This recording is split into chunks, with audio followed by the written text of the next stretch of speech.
지난 2015년에 발간한 김병태 목사님의 저서 책의 이름이 하나님의 상속자라는 그러한 책에서 그 저자는 우리가 하나님의 자녀가 되었다면 이제 하늘 아버지의 유산을 상속받게 된 하나님의 상속자이므로 당당하게 자부심을 갖고 살아야 한다고 하면서, 비록 이 세상은 만만치 않다 하더라도, 좀 고달프고 힘들다 하더라도 장차 임할 하나님의 나라를 상속받을 것이기에 세상 사람과 다른 소망으로 살아야 한다고 김병태 목사님은 자신의 저서에서 얘기해주고 있습니다.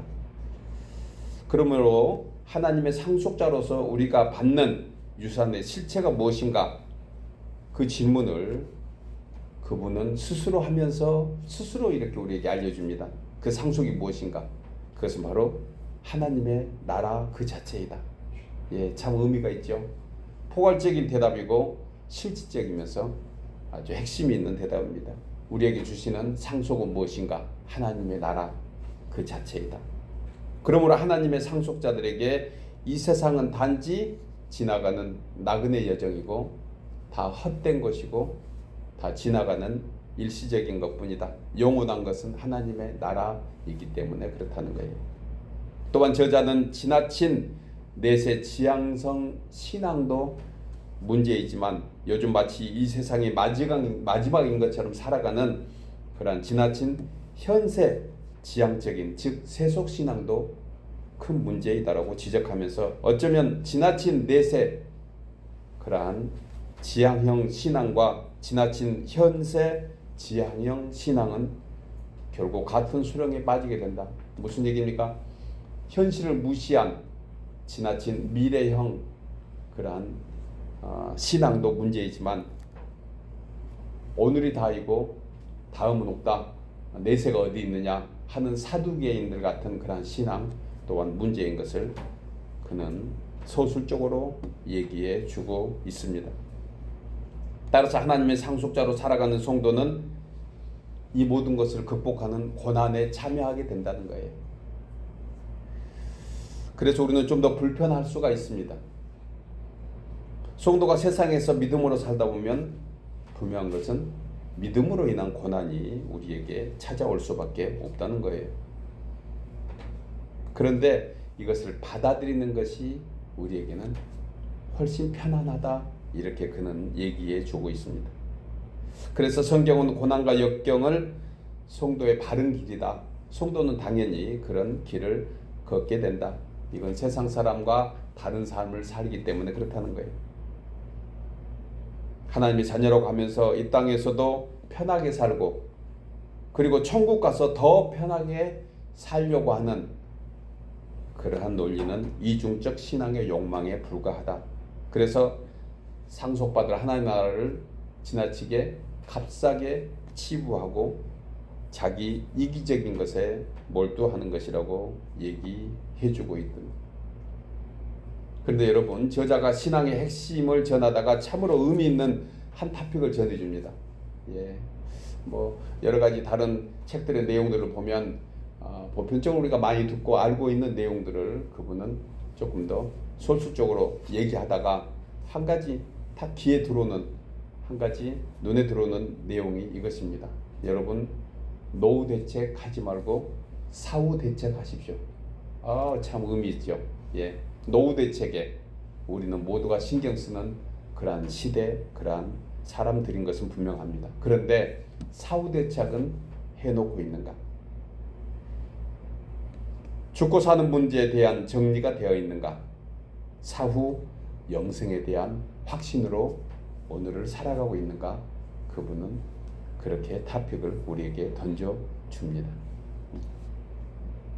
그러면서 이제 이 땅에 사는 것을 점검해보라. 내가 무엇을 위해서 지금 호흡하며 살고 있는가? 무엇을 위해 시간과 열정을 쏟아붓고 있는가? 혹시 이 세상에 먹을 것, 마실 것, 그것이 온통 집중되어 살고 있지 않는가? 그걸 염려하면서 또 염려마저 가불해서 내일 해야 될 염려마저 지금 끌어와서 염려하고 있지 않는지.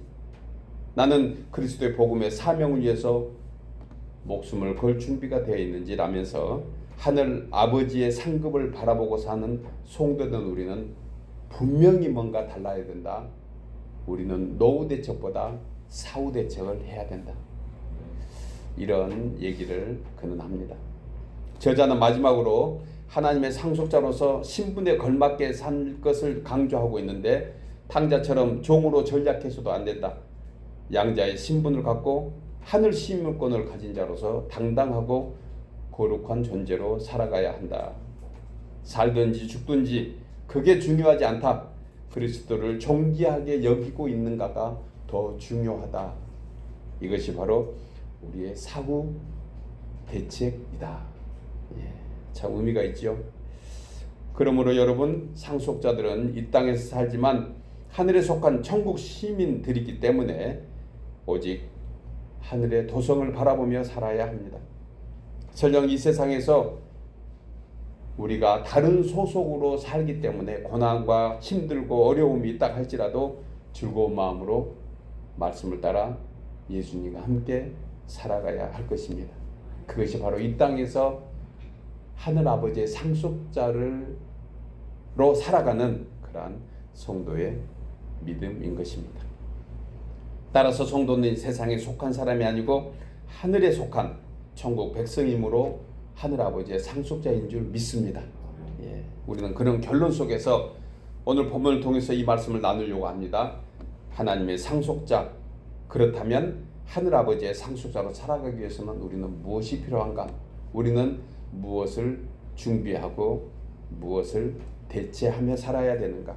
함께 생각하면서 본문을 통해 세 가지로 은혜를 나누려고 합니다. 첫째로 하늘 아버지의 상속자가 되려면 옛사람을 벗어버려야 합니다. 우리 나누어 읽겠습니다. 하늘 아버지의 상속자가 되려면 옛사람을 벗어버려야 합니다. 본문 3절에서 우리도 전에는 어리석은 자요 순종하지 아니한 자요 속은 자요 여러 가지 정욕과 행락에 종노릇한 자요 악독과 투기를 일삼는 자요 가증스러운 자요 피차 미워하였으나 라고 말씀합니다. 본절의 내용은 하나님을 알지 못하고 예수 그리스도를 영접하지 않는 그런 인간의 본성의 일부를 말씀해 주고 있습니다. 여러분, 사실 알든지 모르든지 인정하든 안 하든 지난날 우리 인간들의 옛 모습은 바로 좀 전에 열거한 그런 내용 속에 분명히 있다는 것입니다. 그런데 사도 바울은 본절을 시작하면서 아주 우리에게 유로되는 한 가지를 던져줍니다. 본문 안에 우리도라는 거예요. 우리도. 그러니까 사도 바울을 포함한 지금 디모데에게 하나님의 은혜를 성도에게 어떻게 전하라고 권면해 주고 있는 우리 모두라는 것을 말씀합니다.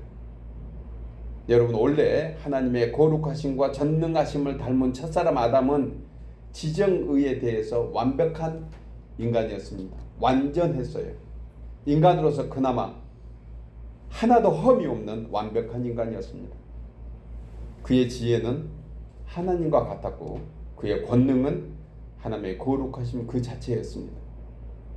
그리고 하나님은 이런 아담에게 복을 주시고 보시기에 좋았다고 너무너무 흡족해 하셨습니다. 완전했기 때문에 그렇습니다.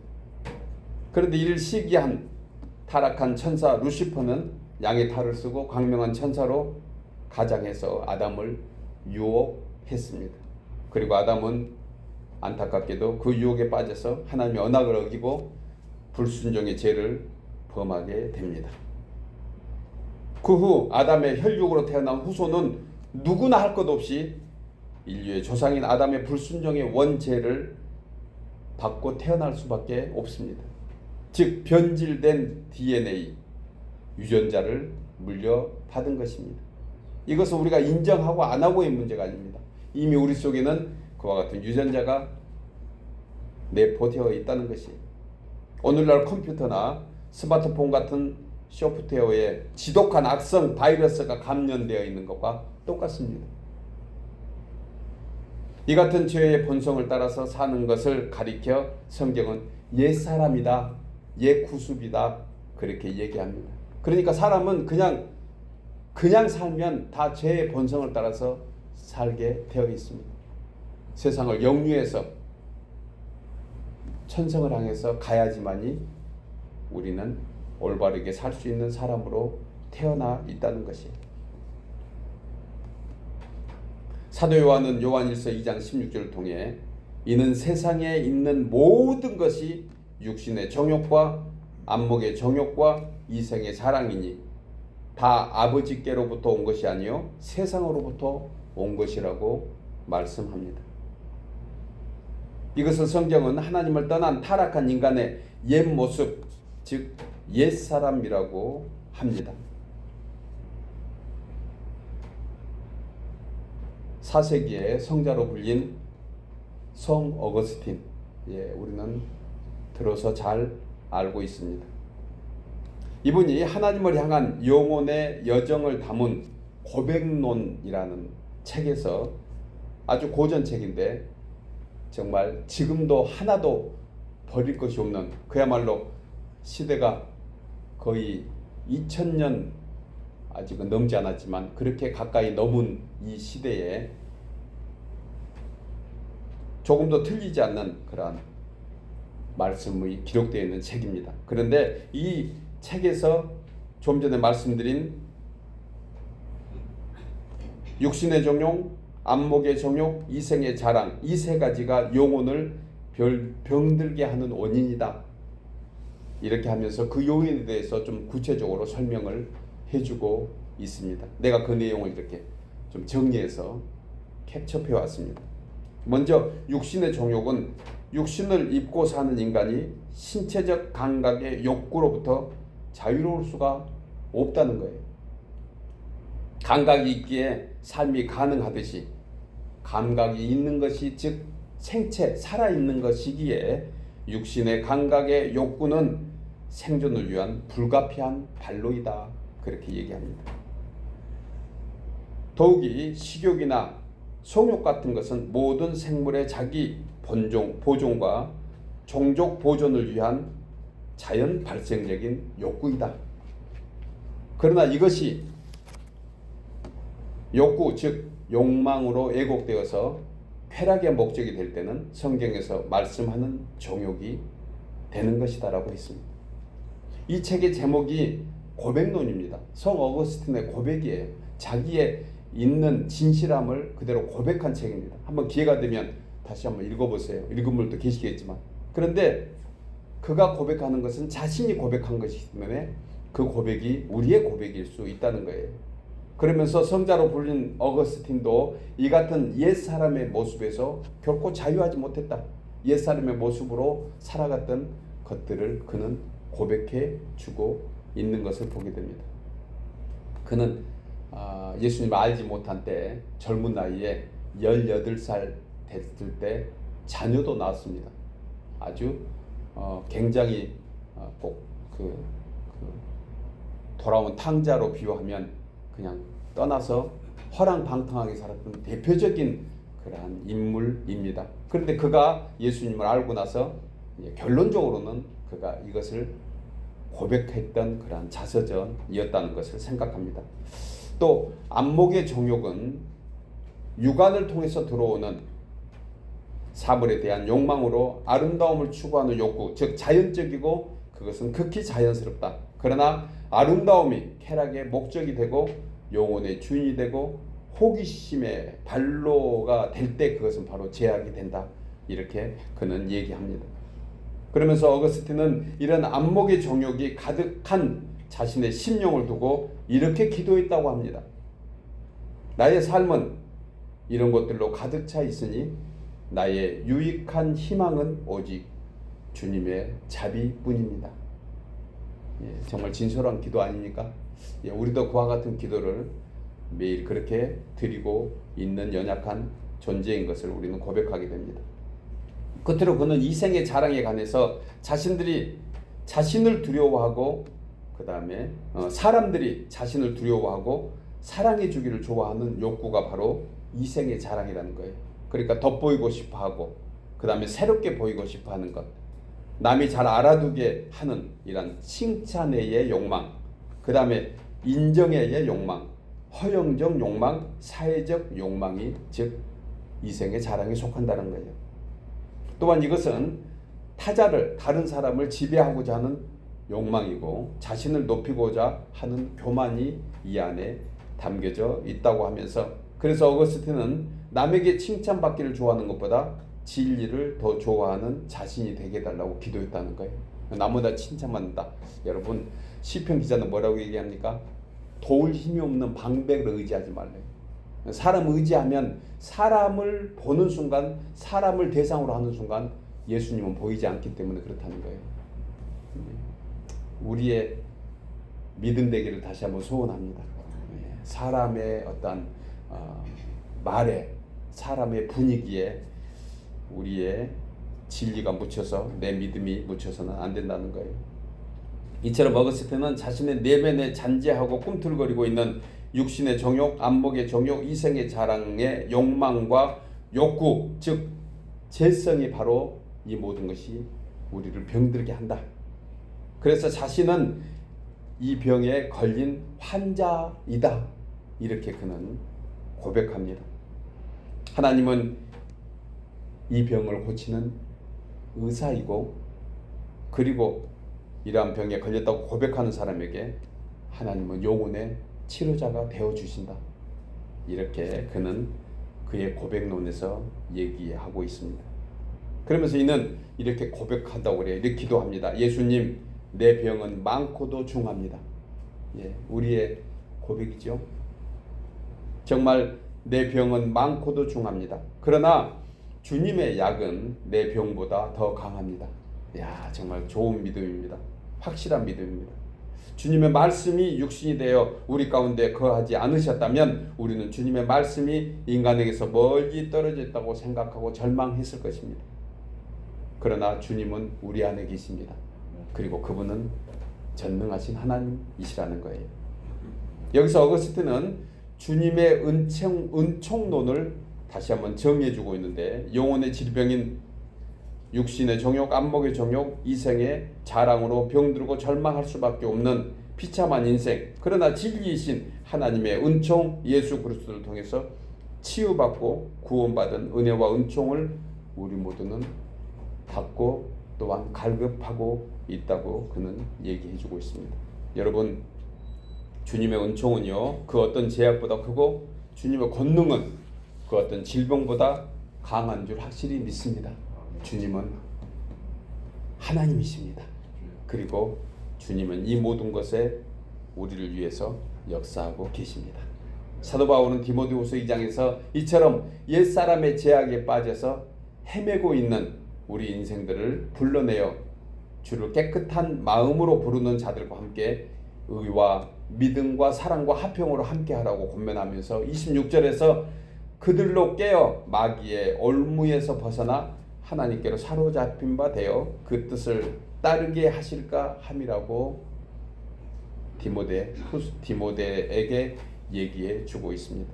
사랑하는 여러분, 본절에서 사도 바울의 고백처럼 우리도 전에는 옛사람의 모습 그대로 죽을 수밖에 없었지만 이제 우리를 그리스도 예수의 은혜로 택하시고 우리로 그 사랑 안에서 그 앞에 거룩하고 흠이 없게 하시려고 하늘 아버지의 은총을 베풀어 주셨으니 이제 그 은혜의 영광을 찬송하며 감사하는, 그래서 하늘 아버지의 상속자로 살아가는 우리 모두 되시기를 주의 이름으로 축복합니다. 아멘.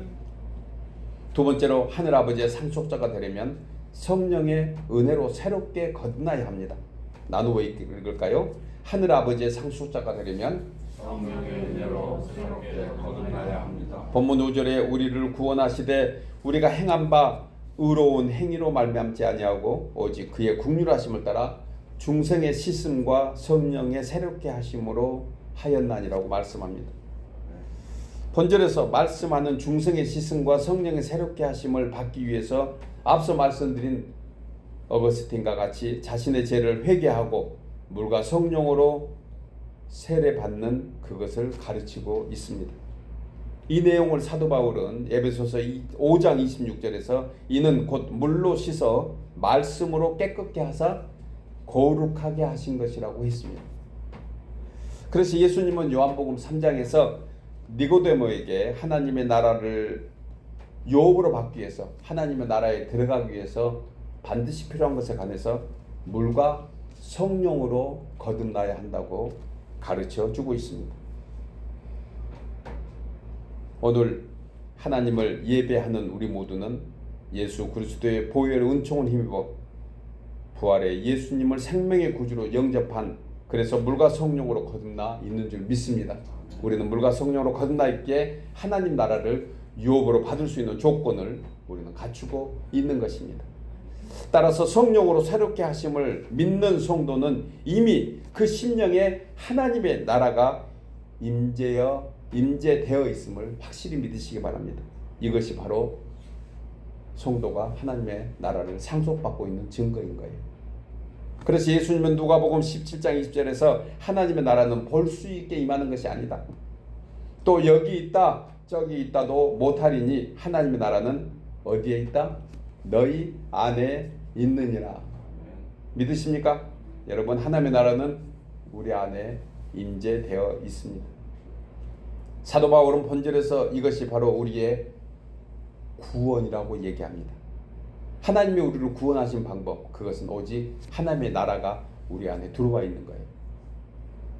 따라서 물과 성령으로 거듭난 성도의 심령에는 옛사람이 거할 수 없습니다. 옛사람은 잠시 흔적일 뿐입니다. 종이 호랑이에 불과합니다. 아무 능력이 없습니다. 우리의 새 사람만이 능력을 나타내고 있는 것입니다.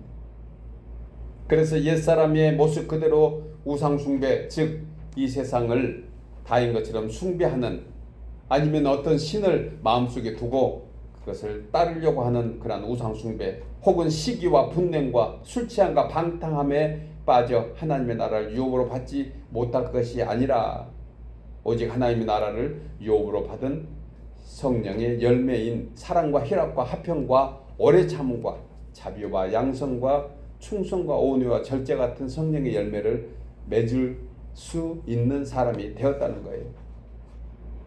이것이 바로 새 사람에게 얻어지는 열매들입니다.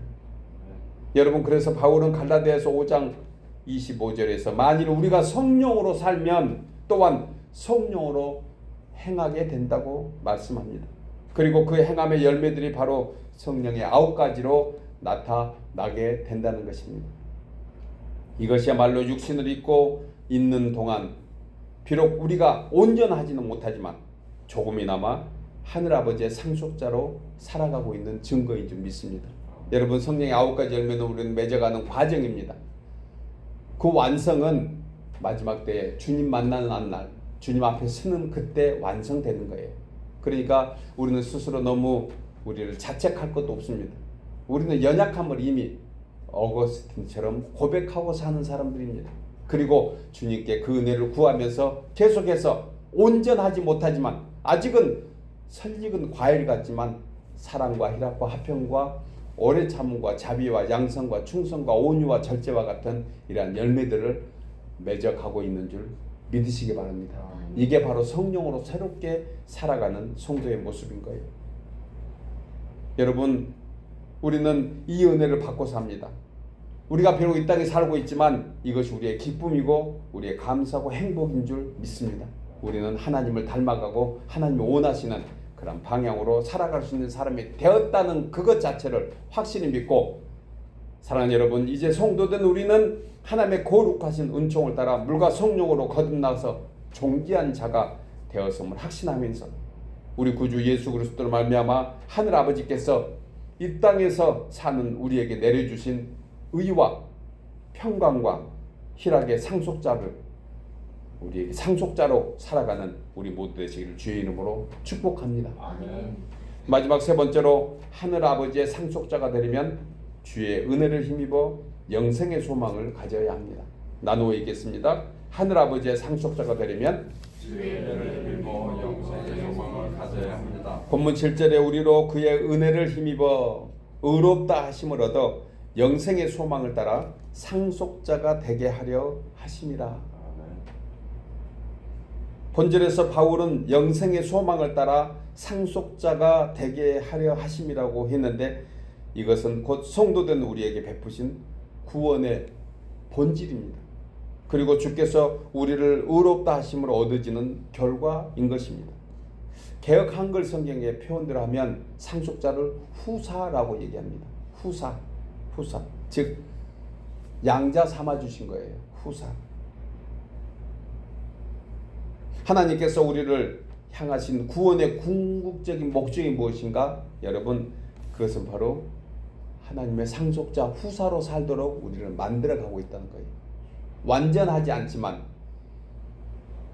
버려진 자식이지만 아버지 없이 사생자로 태어난 것 같은 그러한 우리들을 내가 너의 아버지라고 나타내 주시고 보여주시고, 그리고 우리를 자녀 삼아 주셔서 하늘의 이름에 입적시켜 주신 거예요. 그러니 얼마나 감사합니까? 여러분, 우리는 알지 못할 때 이미 하나님께서 우리를 하나님의 그 거룩하신 족보에 입적시켜 주신 거예요. 감사하시기 바랍니다.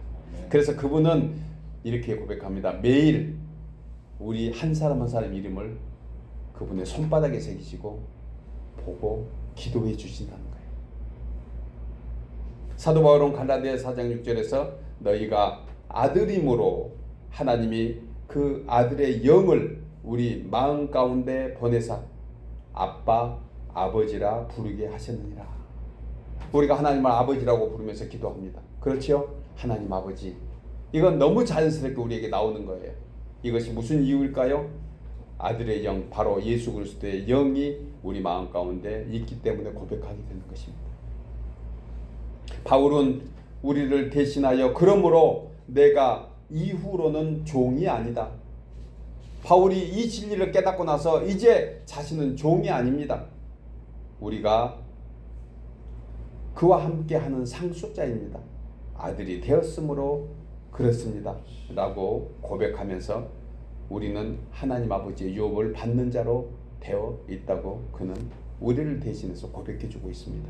여러분, 우리의 고백이 좀 있습니다.